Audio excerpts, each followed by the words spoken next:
to the Young Baptist Podcast, a podcast committed to the centrality of the gospel, to encouraging believers to be captivated all over again by the beauty and glory of Christ, and to taking breaks whenever we very well please. That's right, because it's our podcast. Welcome back. My name is Clay Maynard. I'm joined by my co-host, Josh Johnson. What's up, Josh? Not a whole lot, man. Sitting on the floor in our bedroom, recording this episode. Our being my wife and I. It's our bedroom. Your bedroom at your house. Yeah. So this is clarifying. This is legit like having if you're listening to the podcast right now, you're basically, this is what it's like to have a slumber party with Josh. Essentially, I was going for that vibe. Oh man. Well, we've got some cool stuff going down. This, if you didn't hear from last episode, our merch store is closing. It's just we're centralizing our fundraising efforts toward our small group. So if you've not become a part of that, please do. We have all kinds of benefits and cool stuff for you there. The merch store is good through at least September 1. So before September 1st, you want to get your orders in. If you wanted to get a mug or a t-shirt or something like that, there's 2 discount codes, Josh, right? There's last chance. If you use the discount code last chance, gives you 15% off. Yep. If you use the code free ship, free SHIP, just to be 100% clear, that'll give you free shipping. So those are 2 discount codes you can use. Get your Young Baptist Podcast merch before the store closes. And those cannot be combined, unfortunately. One or the other, unfortunately. So no double dipping. Sorry. Yeah, Josh, did you see this tweet by Ryan Hayden? I did. I even responded to it. Yep. Oh, yeah, you did. You responded to the tweet, and I'll read it for you guys because it was a very thought-provoking tweet, but he has since tweeted again about it. I'll read you both. Yesterday, he has? Yes. Oh, I see. I didn't know that. He tweets yesterday, name an IFB leader who has published anything of substance, ... In 60 years, the sum total of our intellectual input is basically bus manuals and warmed over mediocre sermon series. He goes on to say later, Doug Wilson, a Presbyterian, and his progeny has published more important stuff from his little hamlet in northern Idaho than every Bible college and publisher in our movement. He goes on and has a few more thoughts about that, but that kind of gets at what he's saying. I will leave my Doug Wilson commentary for another day. But that aside, what he's trying to point out, I feel, is we don't really see the kind of mainstream contribution to the broader Christian church from the independent fundamental Baptist community that you see from other places. And he's sort of commenting on it. He since today, just a little bit ago, tweeted, so I wish I could edit my tweet from yesterday to simply say this: where are the independent Baptists who are prolific like Doug Wilson and his family? If you look at my tweets as a thread, that was what I was getting at. I wasn't trying to dump on every IFB writer. That was an interesting thought there, Josh. So we do have independent Baptist publishers. We do have independent Baptist authors, but he seems to be pointing out that you don't see the kind of broader mainstream Christian contributions from the independent fundamental Baptist community. Now, I have a very specific thought on this, but I'd love to hear yours. What do you think about this? I mean, it's no matter what one's take on that is, that's just a fact. The independent Baptist world does not write anything that anybody knows about or cares about. Oh man, that was kind of rough, I guess. Well, Josh, we're not saying, and Ryan's not saying that there aren't independent Baptist pastors who are writing helpful books that are ministering to people. We're not saying, he's not saying that, and we're not saying that. Mm-mm. We're just saying there hasn't been the kind of, when you look at biblical scholarship and the kind of deeper theological books out there. David Velasquez actually joked. He said, what he's asking is, where is our IFB gentle and lowly? Well, so I kind of thought about this a little more. I think someone said the big publishing houses in Christianity, nobody there knows any IFB guys. And that may very well be true. But could that be associated with the fact that everybody knows what the IFB was? And if that has changed, they don't know it. There's largely a caricature. So why would a publishing company put their neck out for somebody they don't know anything about that's associated with a movement that is, frankly, pretty toxic? You know what I'm saying? Like, yeah, I think that part shouldn't alarm us. Yeah. So there's two specific thoughts I have on this. One, the first thought I have is that in the IFB heyday, let's call it, and I mean heyday, not like its healthiest. I just mean its biggest. Like when we were at our most, we were running the biggest numbers. We had some of the biggest churches in America. Yeah, that kind of thing. We were actually known for hyper separatism from other Christian groups, and over things like Bible translations and things like that. But we were known for hyper separatism, and even there was a large anti-intellectualism movement. So, like, even if you were for lack of a better term, if you were like me or you, if you were a nerd and you wanted to study the Bible and you wanted to go to seminary and you were interested in thinking and talking about deep theological subjects, you were almost shunned a little bit. You'll hear them refer to seminary as the cemetery, right? Where and even hear them. I mean, this was a mainstream common IFB idea, and that it was to belittle biblical scholarship, to downplay legitimate academic pursuit of understanding the Bible, whether it's biblical history or canonicity or the biblical languages. So combine those two things, combine anti-intellectualism, like belittling scholarship, with hyper-separatism. So the few guys we do have writing really good, deep books get no mainstream publicity because we're segmented off from those people. And if you do cross that line and associate with the broader evangelical culture, you're a compromiser. You're not a fundamentalist. Yeah, and a lot of people mentioned that in that thread. Yeah. Well. So we became a subculture, and so we didn't really get to. So I think when you did have sort of really good books being written, it wasn't going to break through that wall. Like I think John R. Rice was a pretty intellectual Christian thinker. Not that I have my issues with John R. Rice too, but he wrote some pretty good books. I know I've read some stuff from John R. Rice that I thought was. He has a book on the Holy Spirit that was actually a really good book. But like we said, he wasn't going to break through that barrier that we had. The other very, very interesting thought I have about this is if you go far back enough in independent Baptist history, you actually go back to when we were Southern Baptist, or if we weren't Southern Baptist, we were General Association Regular Baptist or one of those groups. There's American Baptist. There's a couple of different groups. And if you look at Baptist history beyond the IFB movement that started, let's say 50s, 60s, whatever, you go back further than that. You mean like 50s, 60s AD, right? Yeah.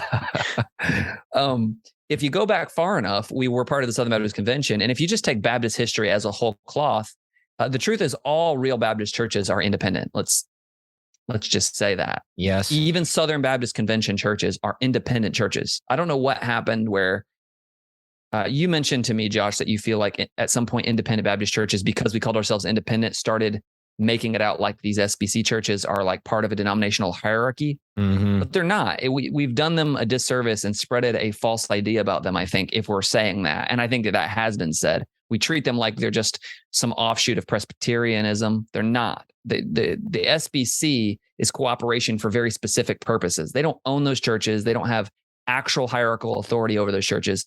Any church that's an SBC church can leave anytime they want. Yep. And so there's a lot of diversity between Southern Baptist churches because they just cooperate for the specific purposes that the SBC entity is there for. Authority is not one of them. It's just not. So if you go back far enough and you're willing to accept all Baptist history, not just the last 80 to 100 years. The landmarkist stuff.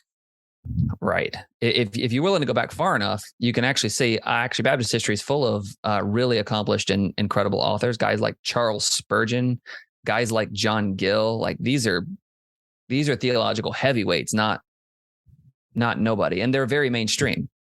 Oh, yeah. So John Gill, he's one of my favorite commentaries to look at when I study. John Gill's awesome. He's a baller. When we were going through our Baptist Distinctive series, I think we quoted him a number of times because, especially historically speaking, he's somebody that Baptists as a whole look back to as one of our most well-known theologians. Yep. So pretty cool. And an interesting thought by Ryan. And I appreciate his willingness he took a few arrows on this one. I think how Twitter is. It's really hard to articulate exactly what you're trying to say in 280 characters, but it's tough to kind of stick your neck out there once in a while and start a conversation, be willing to engage over people. 102 replies. That is not, that is no small thing on Twitter. No, but it was an interesting thought. And if nothing else, I hope that the tweet served to challenge guys who have writing ability and who are deep in theological thought and study to say, hey, put your pen to paper and be willing to associate with people who will promote you, who believe in the truth that you're writing. Because that's one of the things I look at the broader evangelical communities. A lot of other groups are a lot better at being willing to promote guys they don't agree on everything with. Mm-hmm. Like, hey, if you contributed something very helpful, we want to promote that, even if we don't agree with you on all these other things. So I hope the tweet serves to encourage independent Baptist churches to foster biblical academics and scholarship. This might just be my own, naivety, but in this society, in our day, if you have a manuscript and it aligns with what a publishing house is interested in publishing, you can submit it. That really anymore, there's really not much of a reason that if you are writing sound theological stuff that you couldn't get your stuff published. No, there's great stuff coming out of Crossway, coming out of Moody. Like there's great publishers out there putting out really good stuff. And I think too, it is a lot of work, to get a book published. I can only imagine. So, and I know guys are busy, but yeah, that may be one of the other things too, is our churches, independent Baptist churches, tend to be a little smaller, I think, probably. Yeah. And maybe you have a bivocational pastor, or maybe you're the only pastor on staff and you're just very busy. So that's another part of the challenge. Because they're smaller, that means there's a little less financial independence. So, it's a lot more difficult to hire ghostwriters and stuff like that. So it's challenging. Yeah. And writing the checks to get yourself on the New York Times bestseller list, writing those big checks to boost your rating on the New York Times best. Yeah. It's really, buying your own books. Oh man. If technically he was a fundamentalist when he did that, in my opinion, but yeah, I don't disagree with you. If you have no idea what we're talking about, just thank God. Yeah. When you're praying tonight, thank God you don't know what Josh and I are talking about. Awesome. Hey, well, we've got something fun scheduled for tonight. Josh, we're going to do the Young Baptist Showdown. That's right. Part number 2. Part 2. You ready for this? Let's do it. Let's remind everybody of the rules of the game. Here's how it goes. Tonight we have 4 particular topics, questions, talking points, whatever you want to call them. Clay will take one side of the argument. I'll take the other side. He gets 2 minutes. I get 2 minutes. No more than 2 minutes. Cut it off, and then we'll kind of discuss it for 5 in the in-between, and we'll move on. Should be pretty cut and dried. Let's do this thing.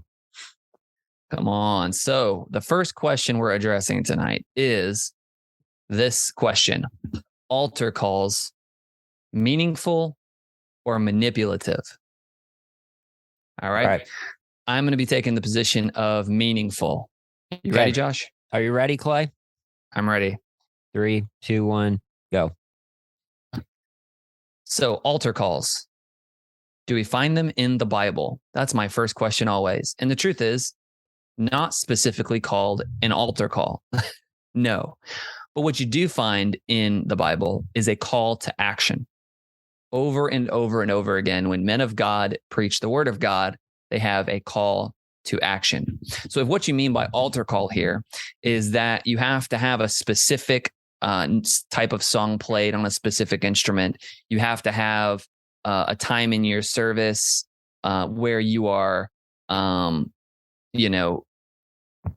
pleading and taking a super long time, and maybe we do extra verses on of a particular song because we think maybe the Holy Spirit's moving, then no, I don't have a good argument necessarily for that. But a call to action in every service can be very helpful.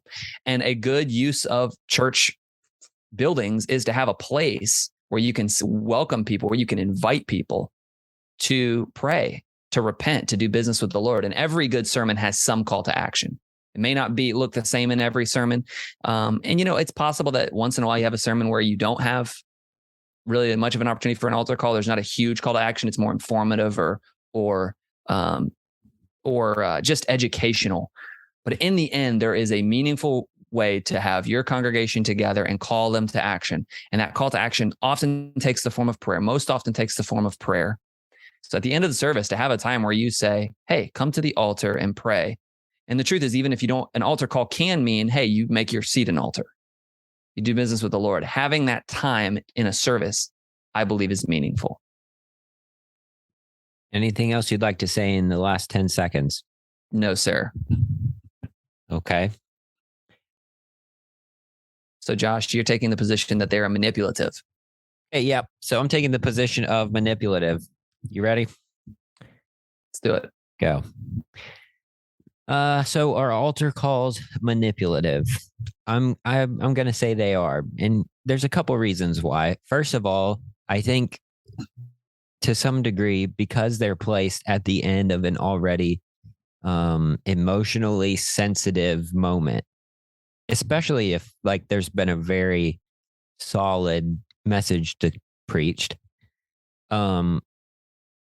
to then pivot into this salesman type pitch of like, get up from your seat, come to the front, come on, let me see your hands, come on down.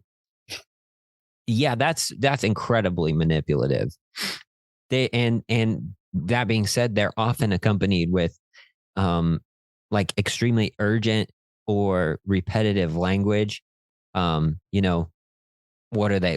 I can't right now. I'm blanking on some of the classic lines, but it's like, come on down right now. Let's go. Don't stay in your seat. Come right now. I see that hand. Yeah, is there one more? That hand up. I got time for one more hand. Let's see it. Come on down. Snapping the fingers, all of that. And sometimes they even use, the classic like doomsday, now or never kind of stuff. Like if you don't respond right now, you may get up out of here and be like those boys at last week's camp meeting that got in a car and died, And what is it doing? It's stirring up fear. It's creating an emotional response, a primarily emotional response, instead of a response to truth. And because of that, I think that the altar calls are manipulative. Well, Josh, we just love giving 10 seconds back. Yeah, because we're like Congress. Like I yield the rest of my time. All right, here we go. 5 minutes on the clock. Go. I want to say, as far as what you said, as far as them being meaningful, I like how you brought the point about of calling for a response.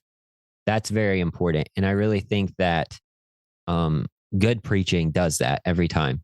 It requires action. It calls for a response. So I think that was good. Yeah, there's a difference between teaching and preaching in that way. Like teaching can just be the imparting of biblical information, but preaching, there's a proclamation involved. Mm-hmm. And so there is something that's being asked, like, hey, there's something urgent. There's something that needs to be done about the truth being presented. The interesting point you brought up that I think landed most with me was you focused on the emotional versus the spiritual. Mm-hmm. There's always a temptation to try to get people to respond because you want somebody to respond. There is that feeling like, hey, I really want people to get saved, or I really want people to get right with God. I really want people to come forward and discuss, talk to God about things. And of course, it's both about the listener's emotions and about the speaker's emotions. Yeah, I feel when the emotion plays a big role. So that's the danger for sure. I just think I think you can be so scared of that you can go into the other ditch and be like, I don't want to. I'm just going to leave it at that and not create an opportunity for the Holy Spirit. Like let the truth sit for a minute here. Mhm. Let's pray together and have a moment where somebody could respond or could come to the altar or could find somebody that's a leader in the church and ask questions. But you said well that when the focus is on emotion, you start appealing to fear, or you start appealing to salesman tactics. Like you're talking about people. I've seen people snap a bunch of times, like trying to create an urgency, like, oh, they're going to miss the bus to heaven if they don't respond. Or that's the vibe it gives off too.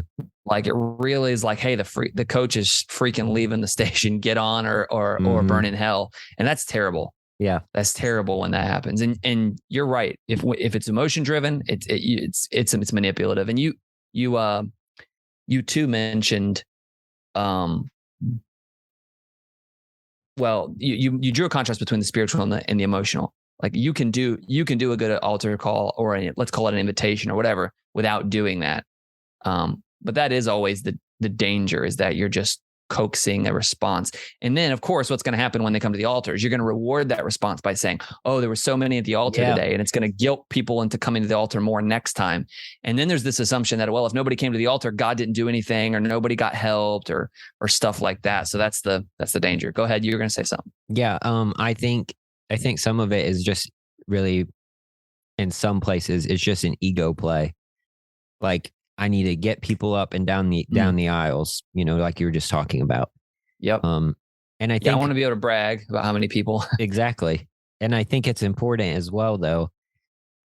Like you were saying, I think it's a good time at the end of a service to slow it down, to allow for time of prayer and introspection and responding to the conviction of the Holy Spirit. But I just think we have to be super careful that we aren't taking those times and turning them into, how can I get to this person's emotion? They're already vulnerable because God is doing a deep work in their heart. And you know how it is when God's working in your heart spiritually, a lot of times we do respond emotionally. Like, I can't tell you how many times God's really convicted me and I've shed tears. We just have to make sure we're not seeing that and trying to push that emotional button even harder to try and get somebody up. Yeah, because there's a huge difference between pleading with a sinner in an appropriate way to say, hey, if God's convicted your heart today, why wouldn't you respond to him? Why wouldn't you believe? Why wouldn't you repent of your sin? Why don't you commit to follow him? There's a way to do that, and to speak that truth and to encourage people to respond without using like these tactics, these pressure tactics. And like you said, I think we both said it now, but you said it's an ego thing. Like when you publicly reward the response, now next time people are like, he made some good points. I'm going to go down so that he feels like the preacher feels like there was a response. I want him to be encouraged. So I'm going to go to the altar. That happens a lot. I've done that.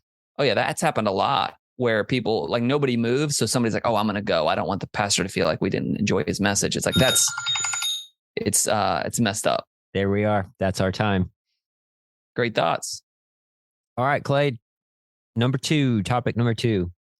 When it comes to church dress, what we wear to church, not your favorite Sunday dress, but like church dress, does it matter or does it not?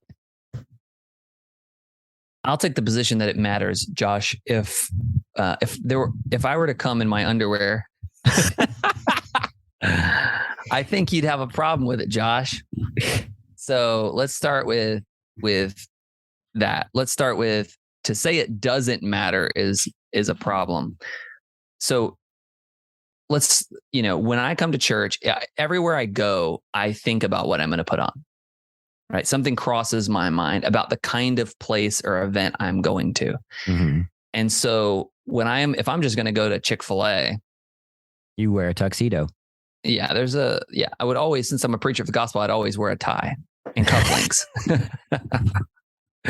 All right. So I'm joking, but if I'm going to Chick-fil-A, I'm just going to wear a pair of shorts or a t-shirt or a pair of jeans. There's a huge variety of what I might wear if I'm just going to go to the restaurant. When I go to work, I work at a bank. When I go to work, I don't wear those things. I wear a button-up shirt I'll wear a pair of slacks or a pair of khakis. Why? Because Regions Bank says, hey, what we're doing here matters. And we want to send the message to our customers that we're ready to be here. Like, this is important to us. And so I'm not here to tell you exactly what you should wear to church, but what I am here to tell you is that it's important that we wear something. It's important that we wear something that's not a distraction, right? It's important that we dress in a way that is conducive to the importance that we're placing on what we're doing there. And so, I just think, like, hey, you're thinking about what you put on no matter what, right? You're thinking about it. Mm-hmm. So are we trying to make a fashion statement, or are we trying to dress appropriately that demonstrates what we're supposed to be doing in a worshipful environment where Jesus is the focus? Anything else? No, that's it. Okay. All right. Well, I'm going to take the position that it doesn't matter. Let me start the timer. Okay. So I can wear underwear. You probably should wear underwear. Anyways, it doesn't really matter. One, I don't believe what we wear increases or decreases the quality of our worship.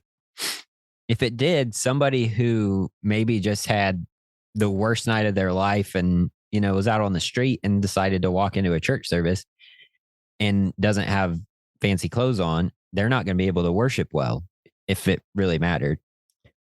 And I think more significant than all of that is that a quote from the book, Misreading Scripture with Western Eyes. The author said, "Many of us wear our Sunday best to church because we claim we want to look our best for God, but God sees us all week. So is it really God for whom we want to look our best? If God truly knows our hearts, who are we really dressing for on Sunday morning?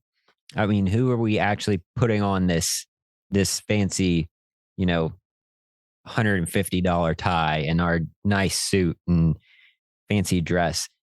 If God truly sees our hearts and knows the real us, does it really matter if we dress up on a Sunday morning and look like we're about to walk into court like Harvey Specter? No, I don't think it does. I think what matters is the condition of our heart when we come to worship more than the quality of our clothing. So I cede my 15 seconds. I yield the remainder of my time. All right, let's do this thing. 5 minutes. Josh, this was a terrible topic because actually, I loved your answer because your answer was actually like good and you didn't even like lean into it super hard at all. And still I was struggling. First of all, if we could just start here, I agree with everything you said, by the way. Everything you said was accurate. There's only one Bible reference about what we wear when we gather for an assembly that specifically addresses that. It's James chapter 2, and it specifically says not to have respect for people who wear nicer clothes. Yep. So like anybody who's out there wanting to pick apart what other people are wearing to church, read James chapter 2. Stick that in your pipe. I guess you don't really, I guess you're probably not the type to smoke a pipe, at least not where anybody knows about it. But I'm just saying, like, okay, this goes back to, I said a few things in my whole piece, Josh, that just run counter to what I kept saying, when you go to church, when you go to church, when you go to church, we don't go to church. Mm-hmm. We are the church. And like you said, we're always the church, not just when we're worshiping God on a Sunday morning. And I think the whole conversation about what you wear to church, it's okay if you have a preference, like, hey, I like when we gather when people wear this. That's fine for you to think that, but you shouldn't pass judgment on people who don't. Yeah. And you shouldn't be analyzing anybody for what they're wearing or not wearing, as long as they're decent to be around other people in general. Like, if it depends on what you think we're doing there. If you people like to use the thing, oh, if you were going to meet with the president, well, if the president was my dad, I probably would wear a pair of jeans and it not be that big a deal. Right. Well, and it's like you said, appropriateness matters for the occasion. Yes. I think that is important. Sure. And I still agree with what I said, where it's like, hey, you think about what you're putting on, think about it in light of what is happening in the sanctuary. So I do agree with what I said on that. I wasn't just, everything I said wasn't blowing smoke. Right. Because I do think we do think about it. You think about what you're going to put on before you go to a meeting of your church. So do think about that. But man, I don't understand the focus on it that's out there. It's okay for you to feel a certain way and to like a certain thing, and you're free to express that as long as you're not doing it in a way that's demeaning other people. Like, oh, these people are weirdos, or hey, I don't get how you can just come to church like that. Like you can express your opinion as long as it's I don't want to see your knobby knees. Yeah, stuff like that. Do it. Express your opinion if you want, but you're nuts. Do it in a way that's gracious. Like, hey, I prefer this, but I know other people, don't. And like you said, the real danger is you create this sort of environment where somebody walks in and they're being like sort of analyzed based on how they're dressed. And well, how many times have we heard stories of people who come into church and the hot button one is women wearing pants. Some woman walks into church on a Sunday morning that's never been there, and she gets turned away because she's wearing pants. Like, are you joking with me? Yeah. And what's sad is what can even be worse than being turned away is not being turned away, but being stared at like you're a weirdo the whole time. Oh yeah. Like that's the worst. You're like, you think that person's ever coming back? They might not even know what they did. But they're like, man, they treated me so awkwardly. And by the way, if you demean people who dress less than you for church, one thing I've learned about having children is you cannot stop them from responding to what they believe is true. Yeah. So if you're constantly demeaning people for X, Y, and Z over things, don't expect your children to know how to function with grace. They're honest. Mm-hmm. They're a lot more honest than we are oftentimes. So, well, and consider one of the big things that you hear from people when they come to church. Like we had a lady stop by the church on a Wednesday night during sound check, and one thing we tried to do is invite her to the service, and she was like, well, I don't think what I'm wearing is appropriate. She wasn't wearing anything inappropriate, but I'm afraid that we've built this culture around the gathering of the church that like, if you don't have the nicest clothes in the world, don't come here. And that's so messed up. Well, and we can even do it on the other extreme. Like I know there's multiple forms of sort of legalistic mentalities. Yeah, you can either be like, hey, you don't want to wear nice enough clothes, then you're not ready for church. But then we can do the other thing where if somebody is wearing a tie or a suit, we're just like, oh, what a that must be a fundy right there. We should lay off of that too. Like if they're just excited for church and they just like to dress up in suits and ties because it's the only time they get to wear them, or they just have always done that, as long as they're not being judgmental, leave them alone too. Yeah. Like we've got, Josh, there's people in our church every single Sunday with suits and ties. There's people every single Sunday wearing a pair of jeans. There's somebody with a t-shirt just about every week. Like we're just not going to make what you wear to church a subject matter for other people's fodder for conversation. Does that make sense? Yeah. And if I could throw one more thing in there, I think a lot of the appropriateness of what you wear to church does depend upon the culture that you're in, but that's another conversation. I definitely agree with that too. Cool. Well, the third topic for today, Josh, are you ready? So ready. It is this: youth ministry. Is it a distraction or discipleship? Well, I'm going to take I'll start the timer now. The discipleship position. Youth ministry is discipleship for several reasons. It's a more focused opportunity for kids to hear and understand the gospel and doctrine in a way that may click better with them and in their particular stage of life. It's just true. Like teenagers, they comprehend things differently sometimes. And having a little different environment for them could be beneficial to help them either trust Christ or learn better how to follow Christ on a regular basis. It also gives kids opportunities to push each other closer to Jesus, to build accountability into their lives, especially as we're seeing more and more youth groups pivot towards like a sermon time and then a small group time after. So intentional reflection upon the sermons, intentional times of, genuine conversation with one another. That's important. Those things are beneficial. And then I think it also, it can be used as a means for kids to get involved in church ministry. And that was the case for my experience growing up. Was the youth group was kind of the entryway into helping out in children's church or Sunday school or whatever other ministry opportunities, were available to us. And it gives kids something to be excited about at every single week. Hey, let's get them excited about being connected and committed to the local church, which I think is important. As long as the teaching, caveat, it's good discipleship. As long as the teaching is actually solid and doctrinal and isn't afraid to go below the surface and dive deep with the kids, because they need that kind of teaching on a regular basis. So I believe it's discipleship. All right, start the timer, Josh, because you are so wrong. So let me start here. Deuteronomy chapter 6 teaches that the responsibility for spiritual instruction is the family. And that means it is the parents' responsibility to be raising their children in the ways of the Lord. You see examples all throughout the Old Testament of God's people coming together, both the men, the women, and the children, both learning about God together, learning the scriptures, singing together. And I see this oftentimes in today, where I see families worshiping together. And that's a beautiful thing when you have children participating, children worshiping.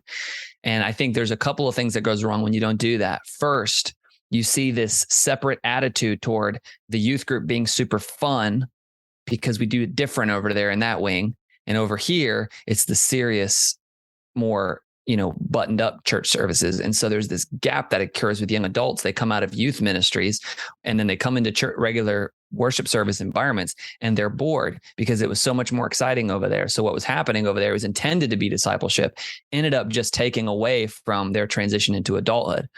Another thing that I think is problematic is, being that the parents are supposed to be engaged in the spiritual formation of their kid, it can often be their way of relinquishing their duties and saying, hey, I'm just going to trust the youth pastor. I'm just going to trust our teen pastor or whatever to spiritually disciple the children. And so it takes this pressure off the parents, whereas they should feel just as involved. They should feel more involved than some, staff member at the church. And so those are some big reasons why. I think also kids get into a lot of trouble in youth groups, and a lot less of that would happen if the parents were more involved. So should there be youth activities? I think parents should probably be more involved in those things than they are. And youth ministry often takes away from all of that. All right, 5 minutes, ready, go. So here's my takeaway. We basically just gave a formula for balanced youth ministry. Parents, be involved. Student pastors, teach the word and disciple. Yeah. If just something that I can speak to, I was totally being devil's advocate in several of those points, but everything I said was on its own. It was true. I agree.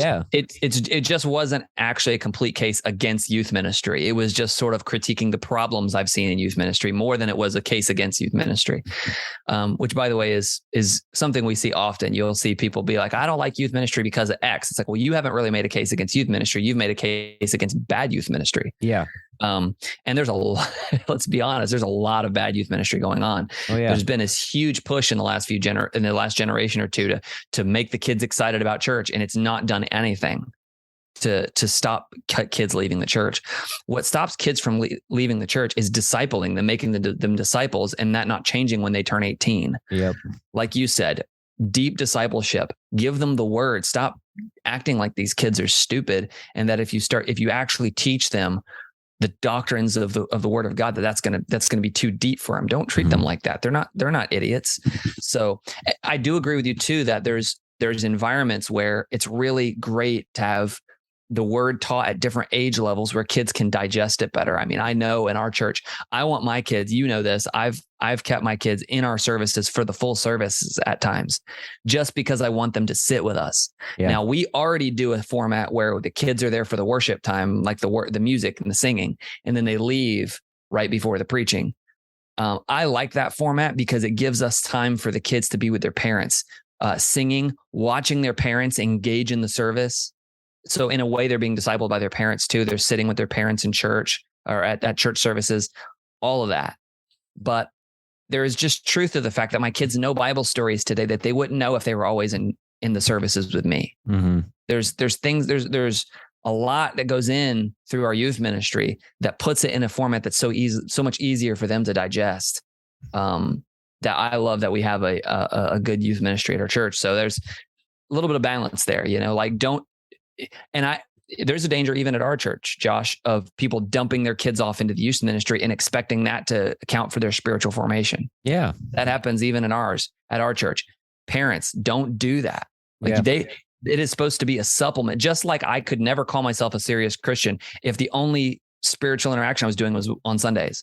Like, that's not a serious Christian. I should be reading my Bible daily. I should be praying daily. Your kids are the same way. Yeah. You can't combat 5 days of being out in the world and going to school with an hour on Sunday, mm-hmm. or another hour on Wednesday night. So those are my thoughts. And to your point, I think, truthfully, a kid could come up and be in a lousy youth ministry, but if mom and dad are involved along the way, I'm not saying it's a failsafe. Okay, I'm not gonna go that far, but I think this attrition rate that we see with kids coming up in youth groups and then just boom, they're just out of the church. I think that would shrink immensely if mom and dad were constantly discipling their kids at home as well.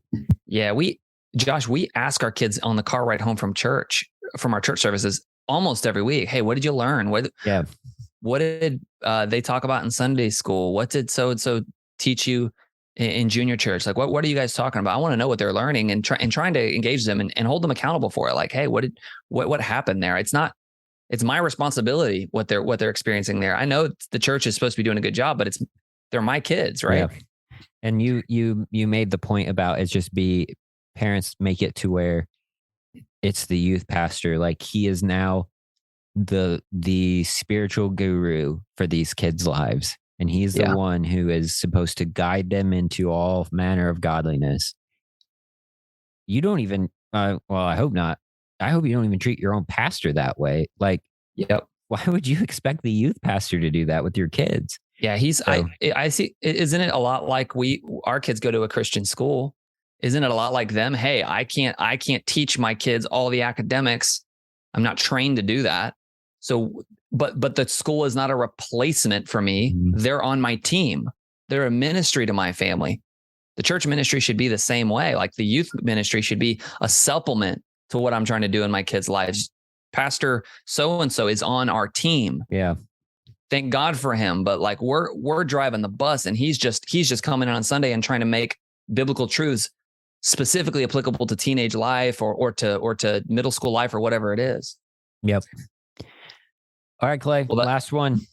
Let's hear it. Here it is. Number 4. When it comes to ministry leaders, pastors, ministry leaders, however you want to say it, and being friends with church members, is it a blessing or is it a curse? Well, Josh, I'm going to take the position of curse here for a couple of reasons. First, there is always a danger when you're in ministry and when you have an elevated level of transparency. And that is what leadership in ministry just gets you. Mm-hmm. And that is not a bad thing. That is the way it's supposed to be. 1 Peter 5 talks about the fact that you are an example to the flock. And so, that being the case, there's an elevated level of transparency. And one thing you're going to learn if you've been in ministry for any length of time is there is a lot of pain that goes with ministry. And a lot of that pain comes from people that you would think at some points in your ministry, they were your best friends. They would come off like that. They're always going to be there for you. And so that level of transparency can burn you more often than not. And you have to be, especially careful with friends. I'm not saying you can't be friends to them. You just have to guard that friendship in a way that no one else really has to think about. And so in that way, you often feel like even your closest friendships are more pastor church member than they are just equal friend. You often will feel that way because whatever their job is, let's say they're I'm a bivocational, so I'm a banker 40 hours a week or just over, right? 40 hours a week, I'm banker. Well, on Saturday, if I'm off work, I'm not banker, I'm just Clay. Your senior pastor doesn't get to do that. Mm-hmm. He's always pastor. He carries that with him everywhere. And so there's no real way that he can stop being pastor. And the moment he does, the moment he's just friend and just is just himself, those things can be used against him in the future because there's a level of transparency there that could just come back to haunt you. Things that can be weaponized and used against you.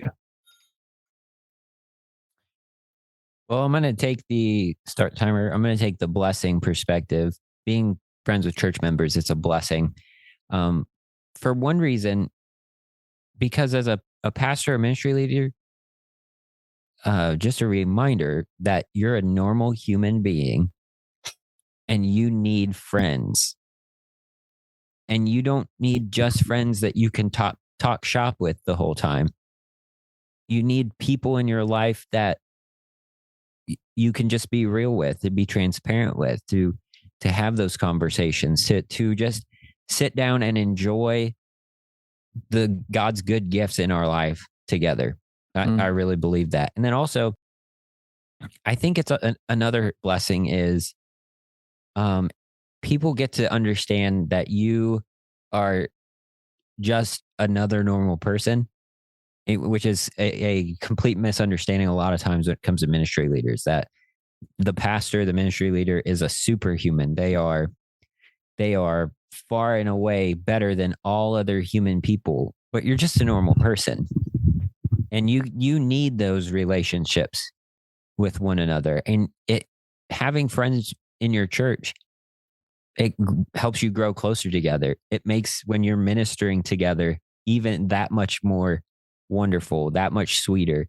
It gives you even deeper opportunities to pray and commit to help each other in practical areas of your life. And it lets people see that, yeah, you may not ever get to take the name pastor off of your shirt or whatever you want to say, but you go through some of the same stuff they do. You're still struggling. You're still walking through your sanctification, and you just need somebody there every once in a while to be a help and an encouragement to as well. So I think it can be a blessing. All right. You ready for this, Josh? 5 minutes. Go. I just realized this episode did me dirty.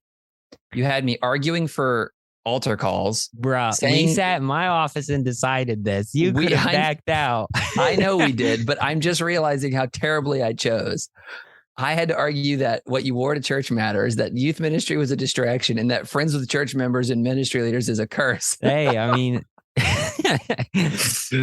Okay, I hope nobody shut us off while I was talking, because if I was listening to that, I'd have been like, I'm turning this junk off. Well, but Clay, that's a common thought process is if you're in the ministry, don't become friends with people in your church. I know. And Josh, to be honest with you, I've thought it and I've believed it at times in my life, but I'm convinced that everything you said was true and just about everything. Not what I said was not necessarily false, but that stuff happens to lay people too. You develop friendships and then you get close to people and they use things against you. It's just that in that church environment, it feels a little bit more like a fishbowl. So it hurts a little bit more when they do it, because you're like, hey, but it goes back to what you said. You were talking about how pastors are just normal people. The reason why pastors get shielded is because it's not always the pastor's fault. Sometimes it is, but it can be the church's fault too. Mm-hmm. Churches can be like these idea where the pastor has to be just like this and his wife has to be just like this and his kids have to be just like this, to the point where the pastor starts feeling the need. It's like, I gotta protect my family from this. And so he starts walling off church members because they're gonna hold him to a standard they would never hold themselves. Why not? Why would you hold him to a standard you'd never hold yourself? I get that there's biblical qualifications for pastors, but he's not allowed to have a bad moment. You know, if you have a really good friend and they vent to you and they say, Josh, you probably had this. Somebody vents to you and you're like, he didn't even really mean it all. He's just mad. You know, he's just blowing steam because this situation really frustrated him. your pastor's not allowed to be a human being and have that too. Like there's a real fear with ministry leaders oftentimes that if they let people in behind that wall and they're just themselves and they just need a friend, that could come back to bite them.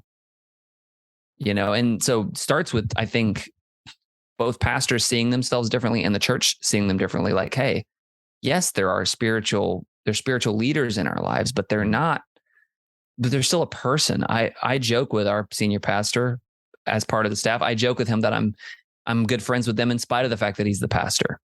And what I mean by that, I don't mean that negatively. It sounds negative, but what I really mean is I want him to forget that he's the pastor of the church when we're hanging out. I just want him to be Tyler, and I want her to be Teal, and I want them to be who they are. Mm-hmm.